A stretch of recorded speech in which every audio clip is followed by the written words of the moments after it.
Welcome to exam sir study. This is Shivam Gupta. मैं discuss करने वाला हूं डीएलएड सेकेंड सेमेस्टर का महत्वपूर्ण विषय सामाजिक अध्ययन को। इसमें संपूर्ण किताब का निचोड़ रखा गया, यानी कि जो भी आपके इंपॉर्टेंट क्वेश्चन है इस वीडियो में रखा गया है। यानी कि ये वीडियो आपकी परीक्षा पर आधारित है और पिछले परीक्षाओं में जो प्रश्न पूछे जाते रहे हैं उन्हीं पर आधारित ये वीडियो बनाया गया है। इस वीडियो की जो पीडीएफ है हमारे Telegram group exam sir study में आपको मिल जाएगी, जिसकी डिस्क्रिप्शन में आपको लिंक उपलब्ध करा दी जाएगी। इसके अलावा हमारे अन्य सोशल मीडिया हैंडल से भी आप जुड़ सकते हैं।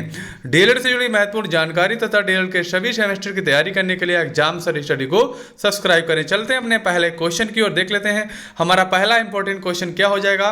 पहला इंपॉर्टेंट क्वेश्चन हो जाएगा, मोहम्मद साहब के 5 सिद्धांतों में जकात का अर्थ स्पष्ट कीजिए। जकात का मतलब क्या होता है भैया? जकात का मतलब होता है अपनी वार्षिक कमाई का 2.5% का दान करना। यानी कि जितना आप वार्षिक कमाते हैं, एक साल में कमाते हैं, उसका 2.5% दान कर देना ही हमारा जकात कहलाता है। चलेंगे अपने अगले क्वेश्चन पर। क्वेश्चन आ जाता है आपका भैया, पृथ्वी की भूपर्वटी के नीचे अतः स्तर में यानी कि आधा स्तर में 3 परतें कौन कौन सी हैं? इन परतों की अगर बात करते हैं तो देख लेते हैं भैया कौन कौन सी परतें हैं। पृथ्वी की भूपर्वटी के नीचे आधा स्तर में निम्नलिखित 3 परतें होती हैं। नंबर 1 से आपके होती है शियाल, होती है दूसरी होती है सीमा और तीसरी हो जाएगी निफे। चलते हैं अपने आगे, देख लेते हैं आगे क्वेश्चन हमारा है, आग्नेय शैल की विशेषताएं बताइए। अगर बात करेंगे आग्नेय शैल की तो देख लेते हैं, ये चट्टानें जीव जंतु एवं वनस्पति रहित हैं, ये रवेदार चट्टानें हैं, ये कठोर एवं अपारगम्य चट्टानें हैं। इन चट्टानों में परतें नहीं होती, किसमें? आग्नेय शैल में। चलेंगे अपने अगले क्वेश्चन पर। क्वेश्चन हमारा है, ज्वालामुखी कितने प्रकार के होते हैं? ज्वालामुखी की अगर बात करेंगे तो भैया 3 प्रकार के होते हैं। सक्रिय यानी कि जो हमेशा ज्वालामुखी यानी कि लार्वा निकलता रहता, सक्रिय होते हैं। सुषुप्त ज्वालामुखी, सुषुप्त वाला ये होता है कि यानी कि जो कभी कभी मतलब उत्तेजित हो जाता है या स्टार्ट हो जाता है, वो सुषुप्त ज्वालामुखी होता है। अगर बात करेंगे मृत या शांत ज्वालामुखी, यानी कि ये हमेशा के लिए ठंडा पड़ गया है, ये ज्वालामुखी कभी उत्पादित नहीं होता है, कभी उत्पन्न नहीं होता है। चलते हैं अपने अगले क्वेश्चन पर। क्वेश्चन हमारा है, बालुका स्तूप कहाँ पाए जाते हैं? बालिका स्तूप की अगर बात करेंगे, बालुका स्तूप की, तो हो जाएगा भैया पवन द्वारा रेत एवं बालू के निक्षेप से निर्मित टीलों का बालुका स्तूप कहते हैं। इन स्तूपों के आकार में तथा स्वरूप में बहुत विविधता देखने को मिलती है। बालुका स्तूपों का निर्माण शुष्क तथा अर्ध शुष्क भागों के अलावा सागर तटीय भागों में, झीलों के रेतीले प्रदेश से होकर प्रवाहित होने वाली सरिताओं के बाढ़ क्षेत्रों में पाए जाते हैं। चलेंगे अपने अगले क्वेश्चन पर। क्वेश्चन हमारा हो जाएगा, सूर्य ताप किसे कहते हैं? पृथ्वी की सतह पर प्राप्त होने वाले विकिरण को सूर्य ताप कहते हैं। किसको? पृथ्वी की सतह पर प्राप्त होने वाले विकिरण को, सौर विकिरण को हम सूर्य ताप कहते हैं। दिया है, मिस्टल तथा ब्लिजर्ड किस प्रकार की हवाएं हैं? पहले देख लेते हैं मिस्टल हवाओं के बारे में। यह जो आपकी हैं ठंडी ध्रुवीय हवाएं हैं जो रोन नदी की घाटी से होकर चलती हैं। अब जान लेते हैं ब्लिजर्ड के बारे में, या हेमंत या हिम झंझावात हवाओं के बारे में। चलिए देख लेते हैं इनके बारे में। यह बर्फ के कणों से युक्त ध्रुवीय हवाएं हैं।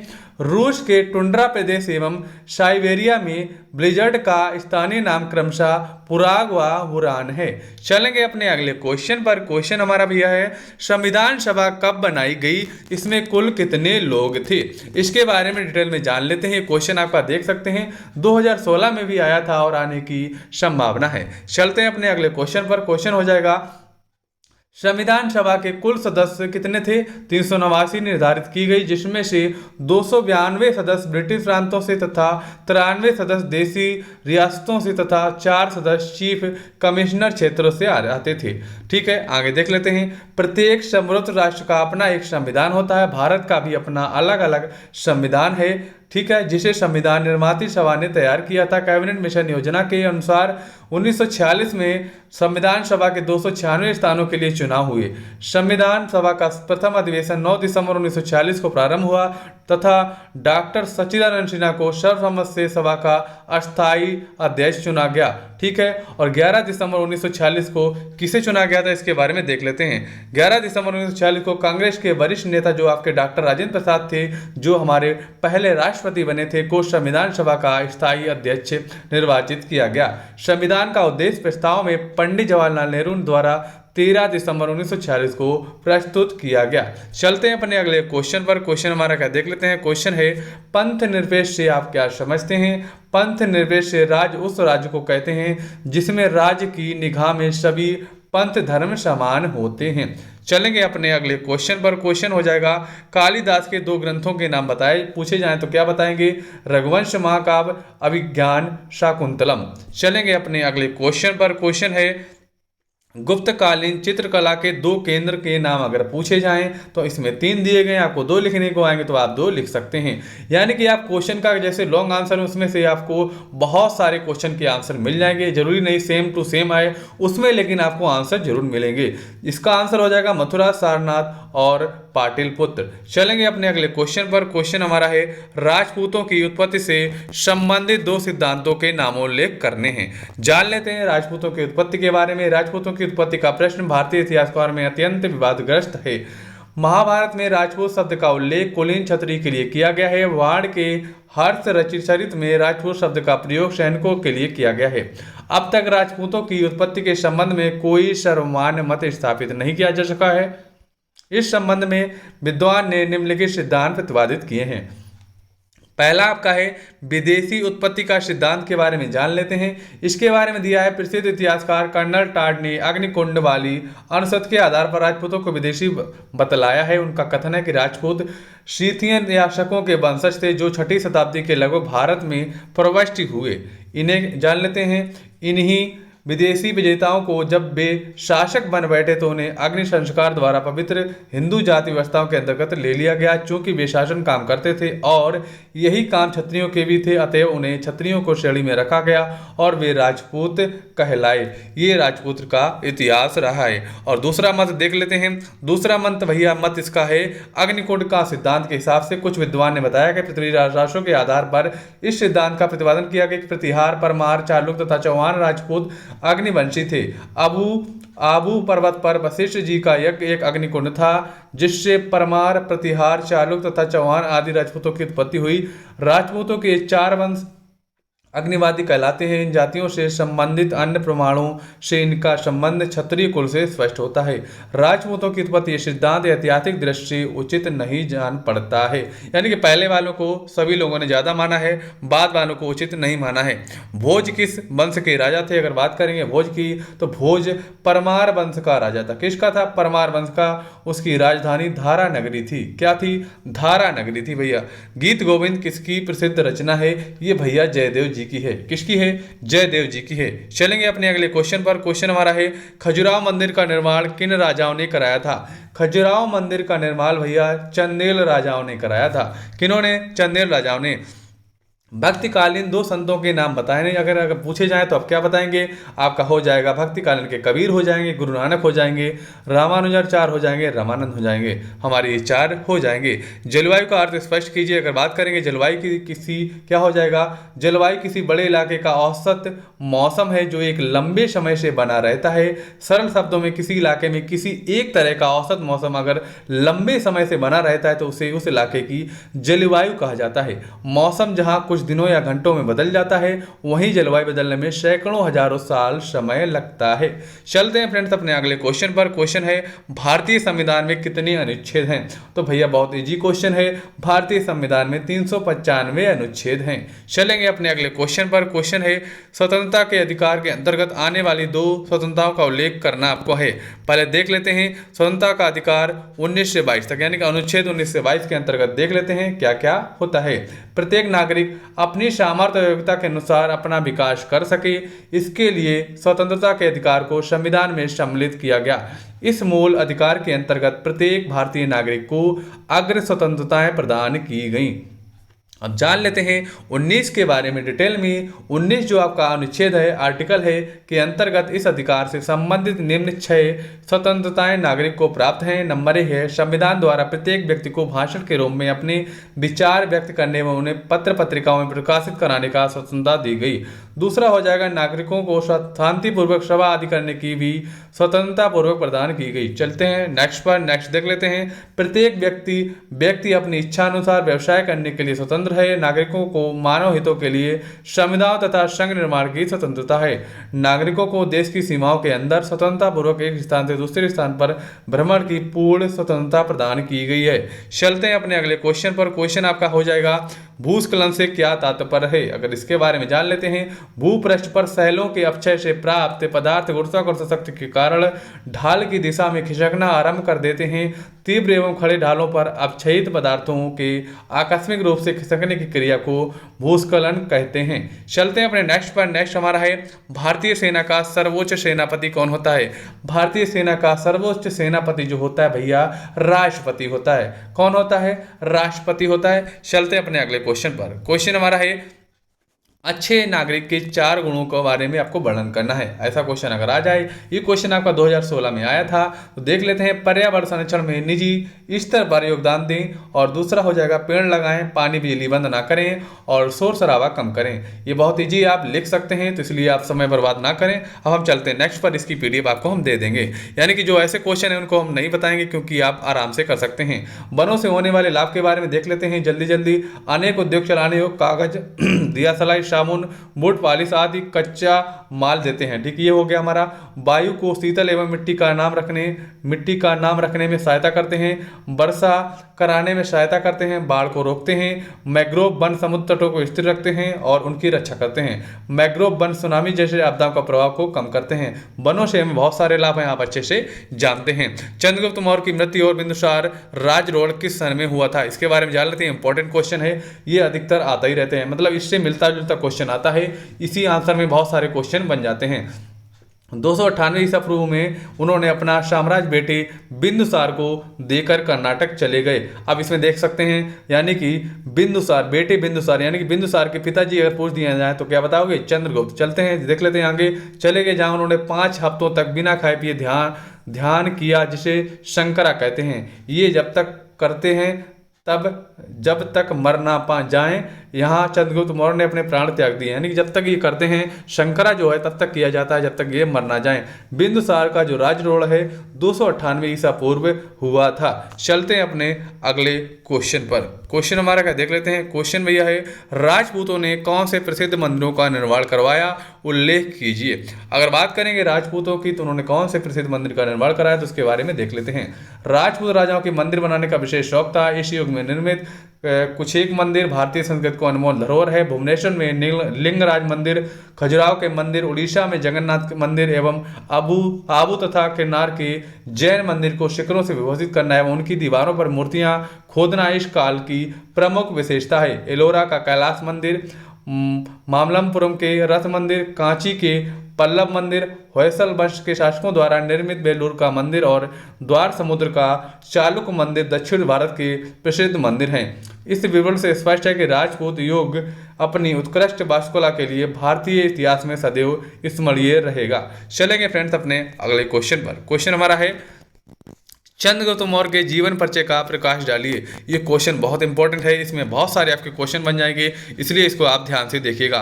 चंद्रगुप्त मौर्य ने मौर्य साम्राज्य की स्थापना की थी। उसके विषय में डॉक्टर रमाशंकर त्रिपाठी का मत है कि सिकंदर के चले जाने के उपरांत भारत के राजनीतिक क्षितिज पर एक नया सितारा निकला, जिसने अपने प्रकाश से अन्य सभी को अंधकार में डाल दिया। इतिहासकारों के अनुसार चंद्रगुप्त का जन्म 345 ईसा पूर्व में मौर्यम अथवा मौर्य वंश के क्षत्रिय कुल में हुआ था, जो शाक्यों की एक शाखा थी। उसका साम्राज्य पश्चिम में हिंदू कुश पर्वत से और पूर्व में बंगाल की खाड़ी तक तथा उत्तर में हिमालय से लेकर दक्षिण में मैसूर तक फैला था। चलते हैं फ्रेंड्स अपने अगले क्वेश्चन पर। क्वेश्चन हमारा है, प्रथम तथा द्वितीय बौद्ध सभाएं किनके शासन काल में आयोजित की गई। अगर बात करेंगे बौद्ध सभाओं के बारे में तो देख लेते हैं। प्रथम जो बौद्ध संगति थी 483 ईसा पूर्व में सप्तपर्णी गुफा में हुई थी। कहाँ हुई थी? सप्तपर्णी गुफा में। अज्ञात शत्रु हर्षवंश। ठीक है, नेक्स्ट पे चलते हैं। नेक्स्ट है द्वितीय बौद्ध संगति 383 ईसा पूर्व, वैशाली विदिर कालाशोक। ठीक है, शासक था कालाशोक। चलेंगे अपने नेक्स्ट पर। नेक्स्ट है तृतीय एवं चतुर्थ बौद्ध सभाओं के किसके शासनकाल में आयोजित की गई, यानी कि अब तृतीय और चतुर्थ के बताना है किसके शासनकाल में की गई। तृतीय जो आपकी है अशोक के समय में, और चतुर्थ जो आपके है कनिष्क के समय में यानी कनिष्क के समय में की गई। चलते हैं अपने अगले क्वेश्चन पे। क्वेश्चन हमारा है, अशोक ने बौद्ध धर्म के सिद्धांतों में एकरूपता लाने के लिए पाटलिपुत्र में एक बड़ी सभा कि जिससे तीसरी बौद्ध सभा में कहते हैं। इसके अतिरिक्त अशोक ने बौद्ध स्तूपों एवं बौद्ध विहारों यानी कि भिक्षुओं के रहने का स्थान का निर्माण कराया। सांची स्तूप के निर्माण की शुरुआत उसी ने कराई थी। पीठ से पीठ सटाकर बैठे हुए 4 सिंह जो हमारा राज चिन्ह है, इसे अशोक के सारनाथ स्तंभ से लिया गया है। यानी कि अशोक चिन्ह के बारे में ये बताया गया है। भारत में सबसे पहले सोने के सिक्के किसने जारी किए थे? ये आपके थे इंडो यूनानी यानी कि हिंद यूनान ने जारी किए थे। चलते हैं अपने अगले क्वेश्चन पर। क्वेश्चन है बारहमीर कौन था? बारहमीर की अगर बात करेंगे तो गुप्तकालीन महान गणितज्ञ और ज्योतिषाचार्य था। क्या था? गणितज्ञ और ज्योतिषाचार्य था। चलेंगे अपने अगले क्वेश्चन पर। क्वेश्चन हमारा है मौर्य साम्राज्य के पतन के कारणों का उल्लेख कीजिए। मौर्य साम्राज्य के पतन के कारणों का विभिन्न कारण उत्तरदायी हैं। इनमें से प्रमुख कारण अग्रवत हैं। देख लेते हैं कौन कौन से कारण हैं। चंद्रगुप्त विक्रमादित्य के चरित्र की विशेषताओं का उल्लेख कीजिए। मौर्य वाला ये क्वेश्चन है, इसका हम जो है पीडीएफ आपको डिटेल में डाल देंगे। चलते हैं नेक्स्ट क्वेश्चन देख लेते हैं। क्वेश्चन है चंद्रगुप्त विक्रमादित्य के चरित्र की विशेषताओं का उल्लेख कीजिए। चंद्रगुप्त के बारे में जान लेते हैं। चंद्रगुप्त विक्रमादित्य गुप्त वंश का एक प्रतापी तथा जन विख्यात सम्राट था। उसके चरित्र की विशेषताएं निम्न है, देख लेते हैं। महान विजेता था। चंद्रगुप्त विक्रमादित्य महत्वाकांक्षी तथा साम्राज्य विस्तारवादी सम्राट था। उसमें अपने पिता समुद्रगुप्त लगभग समस्त गुण विद्यमान थे। महान कूटनीतिक था, ठीक है, कूटनीतिक था और कुशल शासक था और साहित्य अनुरागी तथा कला प्रेमी भी था। इसके बारे में आप देख सकते हैं जैसा कि इसमें दिया है। महान विजेता था, महान कूटनीतिक था। एक विजेता होने के साथ साथ वह महान कूटनीतिक था। कुशल शासक यानी चंद्रगुप्त विक्रमादित्य एक कुशल शासक प्रथा था और उसके शासनकाल में प्रजा सुखी और समृद्ध थी। बात करते हैं 4 नंबर की। चंद्रगुप्त को साहित्य से विशेष लगाव था। वह स्वयं भी उच्च कोटि का विद्वान था। चलते हैं अब जान लेते हैं मेन क्वेश्चन, बहुत इंपॉर्टेंट है ये क्वेश्चन, आपका बहुत बार आया है। चीनी यात्री फायन का संक्षिप्त परिचय दीजिए। फायन के बारे में बहुत बार पूछा गया है। चीनी यात्री फायन, जिसका वास्तविक नाम कुंग था, चंद्रगुप्त विक्रमादित्य के शासनकाल में भारत आया। उसका नाम प्रव्रज्या ग्रहण करने के बाद पड़ा। फायन का अर्थ होता है कि धर्म गुरु अथवा धर्म रक्षक। फायन ने बचपन से ही अनेक बौद्ध धर्म ग्रंथों का अध्ययन किया। उसने भारत आकर चंद्रगुप्त विक्रमादित्य के शासनकाल में 389 ईसा पूर्व 414 ईसा पूर्व तक भारत के अनेक स्थानों का भ्रमण किया था। चलेंगे फ्रेंड्स अपने अगले क्वेश्चन पर। क्वेश्चन है गुप्त साम्राज्य के पतन के कारण को आपको बताना है। पहला आपका हो जाएगा साम्राज्य की विशालता, यानी कि साम्राज्य बहुत विशाल था। समुद्रगुप्त और चंद्रगुप्त विक्रमादित्य ने अपने सतत प्रयासों से गुप्त साम्राज्य का अत्यधिक विस्तार कर दिया था। साम्राज्य की विशालता के कारण एक समय ऐसा आया जब गुप्त शासकों की एक तो अयोग्यता, दूसरे अन्य समुचित साधनों के अभाव में दूरस्थ प्रांतों पर शासन करना दुष्कर हो गया। चलते हैं नंबर 2 पर। अयोग्य उत्तराधिकारी, यानी कि अयोग्य उत्तराधिकारी के कारण स्कंदगुप्त की मृत्यु के बाद जितने भी सम्राट हुए उनमें इतनी क्षमता और योग्यता नहीं थी कि वे अपने पूर्वजों के विशाल साम्राज्य की सुरक्षा कर सकें। थर्ड हो जाएगा उत्तराधिकारी का युद्ध। गुप्त काल में सम्राट पद के लिए अनेक बार क्या हुए, अनेक बार गुप्त शासकों ने संघर्ष हुआ। निश्चित ही उत्तराधिकारी के युद्ध ने गुप्त शासकों को आंतरिक रूप से कमजोर कर दिया। और चौथा हो जाएगा आंतरिक विद्रोह। गुप्त वंश के अंतिम शासकों की योग्यता के कारण साम्राज्य में आंतरिक विद्रोह शुरू हुआ, क्योंकि प्रांतपातियों को पर्याप्त अधिकार प्राप्त था। हुरणों का आक्रमण, यानी कि हुरणों का आक्रमण हो गया था। उत्तरकालीन गुप्त सम्राट की सीमांत प्रदेश सीमा नीति असंतोषजनक थी, जिसका लाभ उठाकर हुरणों ने गुप्त साम्राज्य पर आक्रमण किए और गुप्त साम्राज्य को अत्यधिक हानि पहुंचाई। चलेंगे अगले क्वेश्चन पर। क्वेश्चन हमारा है हुरणों के आक्रमण का भारत पर क्या प्रभाव पड़ा, जान लेते हैं। पहला हो जाएगा हुरणों के आक्रमण के परिणाम स्वरूप गुप्त साम्राज्य को भारी क्षति पहुंची। उनका साम्राज्य खंड खंड हो गया और गुप्त साम्राज्य खंडहरों पर छोटे छोटे राज्यों में पुनः निर्माण हुआ, नव निर्माण हुआ। हुरणों ने भारतीय जाति रचना को भी प्रभावित किया। जब भारत में हुरणों का पतन हो गया तब ये जाति भारतीय समाज से घुल मिल गई। तीसरा हो जाएगा हुरणों से भारतीयों तक घनिष्ठ संबंध बढ़ जाने के परिणाम स्वरूप भारतीयों का धार्मिक और नैतिक स्तर गिर गया। चौथा इसका आंसर हो जाएगा हुरणों के आक्रमण से भारतीय कला एवं संस्कृति को बहुत नुकसान पहुंचा। असभ्य और बर्बर होने के कारण हुरणों ने बिहारों, मठों, स्तूपों और भव्य इमारतों का तोड़ डाला। चलते हैं अपने अगले क्वेश्चन पर। क्वेश्चन हमारा है हर्षवर्धन के प्रशासन पर प्रकाश डालिए। अब बताना है आपको हर्षवर्धन के प्रशासन पर प्रकाश डालना है। बात करेंगे अगर हर्षवर्धन की, तो हर्षवर्धन का प्रशासन उदार सिद्धांतों पर आधारित था। चीनी यात्री ह्वेन सांग ने हर्ष के प्रशासन की प्रशंसा करते हुए लिखा है, सरकारी मांगें कम थीं, परिवार के पंजीकरण की ना तो आवश्यकता थी और ना ही जबरदस्ती बेगार ही लिए जाते थे।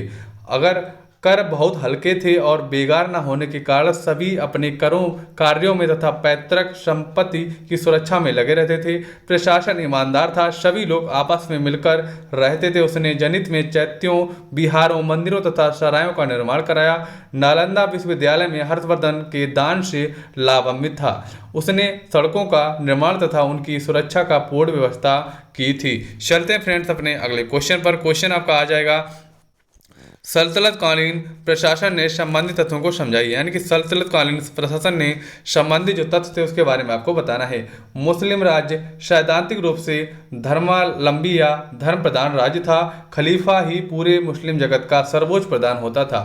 सल्तनत कालीन प्रशासन जो आपका 3 भागों में विभक्त था। पहला हो गया केंद्रीय प्रशासन, प्रांतीय प्रशासन, स्थानीय प्रशासन। ठीक है। सुल्तान को शासन कार्य में सहायता के लिए मंत्रिपरिषद होती थी। प्रांतों में बट साम्राज्य में एक एक सूबेदार होता था। सल्तनत कालीन भारत का सबसे दुर्बल एवं अव्यवस्थित विभाग न्याय विभाग था। सुल्तान राज्य का सर्वोच्च पदाधिकारी होता था। वह पूर्णतः निरंकुश होता था। वह स्वयं को अल्लाह का प्रतिनिधि मानता था। चलते हैं फ्रेंड्स अपने अगले क्वेश्चन पर। क्वेश्चन हो जाएगा, विजयनगर राज्य की शासन व्यवस्था का वर्णन करना है। अगर बात करेंगे विजयनगर राज्य की शासन व्यवस्था को तो इसको बारे में देख लेते हैं। विजयनगर राज्य सामंतशाही यानी कि सामंतशाही प्रथा पर आधारित था। राजा पूर्णतः निरंकुश तथा स्वेच्छाचारी था। राज्य प्रशासन को सुविधापूर्वक संचालित करने के लिए साम्राज्य 6 प्रांतों में विभाजित था। प्रशासन की सुविधा के लिए प्रांत कोट्टम नाड़ुओं में नाड़ु और कई नगरों और ग्रामों में बटे थे। ग्राम शासन की सबसे छोटी इकाई थी। न्याय का प्रमुख स्रोत राजा था। दंड विधान कठोर था। चलेंगे फ्रेंड्स अपने अगले क्वेश्चन पर। क्वेश्चन देख लेते हैं, विजयनगर राज्य के पतन के प्रमुख कारणों पर प्रकाश डालिए।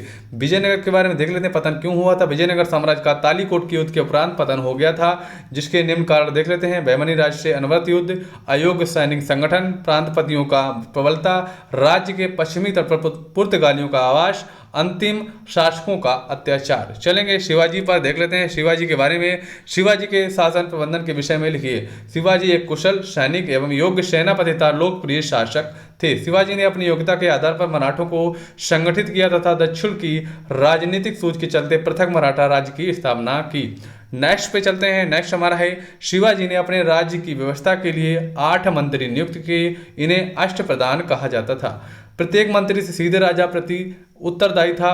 पेशवा की बात सबसे महत्वपूर्ण होता था। वित्त व्यवस्था एवं सामान्य प्रशासन पेशवा ही देखता था। तीसरा हो जाएगा, साम्राज्य की सुरक्षा विस्तार के लिए शिवाजी ने एक नियमित और स्थायी अनुशासित सेना की व्यवस्था की, जिसे नगद वेतन दिया जाता था। चलेंगे अपने अगले क्वेश्चन पर। क्वेश्चन है, पृथ्वी की आंतरिक संरचना के विषय समझाइए। पृथ्वी की आंतरिक संरचना के विषय के बारे में आपसे पूछा गया है, तो देख लेते हैं इसके बारे में। पृथ्वी की आंतरिक संरचना विषय में मनुष्य का ज्ञान बहुत ही सीमित है। यह अंदर से इतनी गर्म तथा घनी, इसके बारे में हमने अभी विज्ञान का आपको सोल्यूशन कराया था, उसमें भी ये क्वेश्चन आपको बताया है दूसरे तरीके से। इसके केंद्र का कोई नहीं पहुंच सका। पृथ्वी की आंतरिक संरचना के विषय में हमारा ज्ञान अनुमानों पर आधारित है। पृथ्वी की आंतरिक संरचना के संबंध में अभी वैज्ञानिकों विचारों में मतभेद है। भूगर्भ में पाई जाने वाली परतों की मोटाई, घनत्व, तापमान, भार तथा वहां पाए जाने वाले पदार्थों की पृथ्वी पर अभी भी पूर्णतः सहमति नहीं बन पाई है, किंतु वैज्ञानिक इस पर अवश्य सहमत है कि पृथ्वी आंतरिक संरचना, आगे देख लेते हैं, लगभग संकेंद्रीय परतों द्वारा बनी हुई है। चलते हैं अपने अगले क्वेश्चन पर। क्वेश्चन है, पृथ्वी के आधा स्तर में कितनी परतें पाई जाती हैं। संक्षेप में वर्णन करना है। पृथ्वी की आंतरिक भाग 3 परतें पाई जाती हैं, जैसे कि आपकी हो जाएगी भूपर्पटी हो जाएगी, मैंटल हो जाएगी, कोर हो जाएगी। इसके बारे में डिटेल में जान लेते हैं। भूपर्पटी क्या होती है। पृथ्वी की सबसे ऊपरी परत को भूपर्पटी कहते हैं। यह परत अन्य परतों की तुलना में पतली मानी जाती है। इसकी औसत मोटाई है लगभग 33 किलोमीटर है। पर्वत के नीचे यह अधिक मोटी है और महासागरों के नीचे इसकी मोटाई जो है अपेक्षाकृत कम है। अब चलते हैं मेटल के बारे में जान लेते हैं।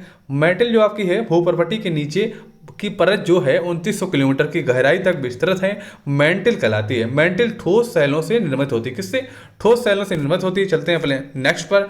नेक्स्ट हमारा हो जाएगा कोर के बारे में जान लेते हैं। कोर जो आपकी है ये पृथ्वी की सबसे भीतरी परत है जो कि निकल तथा लोहे जैसे खनिज तत्वों से निर्मित है। इस परत के दो भाग होते हैं, पहला है बाह्य एवं आंतरिक कोर, और जहां एक और बाह्य कोर तरल अवस्था में है वहीं दूसरी ओर आंतरिक कोर ठोस अवस्था में है। चलते हैं अपने नेक्स्ट पर। नेक्स्ट हमारा है सममित बलन किसे कहते हैं। बात करते हैं सममित बलन की, तो ऐसा बलन या ऐसा बलन मोड़ जिसमें चट्टान की दोनों प्रकार की भुजाएं समान रूप से झुकी होती हैं। अन्य शब्दों में यह बलन साधारण प्रकार का होता है। इस बलन की मुख्य विशेषता यह होती है कि चट्टान पर दोनों ओर दबाव बल की तीव्रता में लगभग समानता होती है, खुला बलन होता है।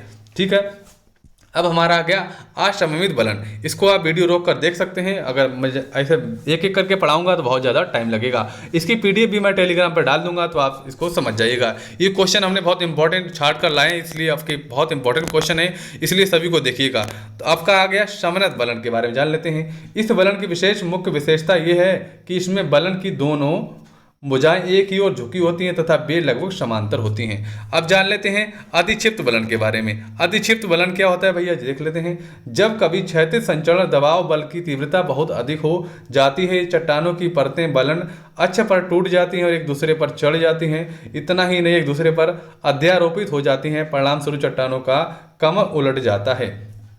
अब जान लेते हैं भ्रंशण के बारे में, जिसके ऊपर हम बता चुके हैं। इसमें यहाँ पर डिटेल में दिया है, इसलिए आप इसके बारे में पहले बता चुके हैं, इसलिए हम अब नहीं बताएंगे क्योंकि वीडियो बहुत बड़ा हो जाएगा। अब चलते हैं मृदा का अवमूलन क्या होता है, मुद्रा का अवमूलन क्या होता है, मुद्रा के बारे में हम जान लेते हैं। जब विदेशी मुद्राओं में देश की मुद्रा का मूल्य कम हो जाता है तो इसे मुद्रा का अवमूलन कहते हैं। जैसे मान लीजिए भारत के 100 रुपये $40 के बराबर हैं। यदि किसी कारणवश भारत सरकार 100 रुपये की कीमत विनिमय दर $30 निर्धारित कर देती है तो इसे रुपये का डॉलर में अवमूलन कहते हैं। अवमूलन के उद्देश्य के बारे में जान लेते हैं। पहला हो जाएगा देसी उद्योग धंधे का संरक्षण हो जाएगा।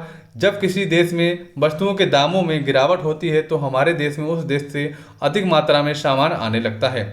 इसमें स्वदेशी उद्योग धंधे खतरे में पड़ जाते हैं। इसे रोकने के लिए अपने देश में मुद्रा का अवमूलन करना जरूरी हो जाता है। चलते हैं फ्रेंड्स अपने अगले क्वेश्चन पर। क्वेश्चन है आंतरिक मूल्य स्तर को ऊंचा करना। जब देश में मूल्य स्तर गिरा रहता है तो अवमूलन के परिणाम स्वरूप देसी वस्तुएं विदेशियों के लिए सस्ती हो जाती हैं, जिससे वे अधिक वस्तुएं मांगने लगते हैं। विदेशी में स्वदेशी वस्तुओं का मांग बढ़ने से देश में आंतरिक मूल्य स्तर बढ़ने लगता है। चलते फ्रेंड्स अपने अगले क्वेश्चन पर देख लेते हैं। क्वेश्चन हमारा क्या है, विशाखा दत्त के द्वारा लिखित 2 नाटकों के नाम लिखने। इसका नाम हो जाएगा आपका मुद्रा राक्षस, दूसरा हो जाएगा देवी चंद्रगुप्तम। दूसरा है आपका है भूकंप किसे कहते हैं, भूकंप के बारे में बताना है। तो भूकंप को आप जानते हैं, जब आंतरिक शक्तियों के कारण पृथ्वी की सतह अचानक कंपित होती है तो उसे भूकंप कहते हैं। इसे किससे नापते हैं, इससे नापते हैं भैया सिस्मोग्राफ से नापते हैं। भूकंप आप भी कहते हैं। मापन की जो इकाई है रिएक्टर स्केल होती है।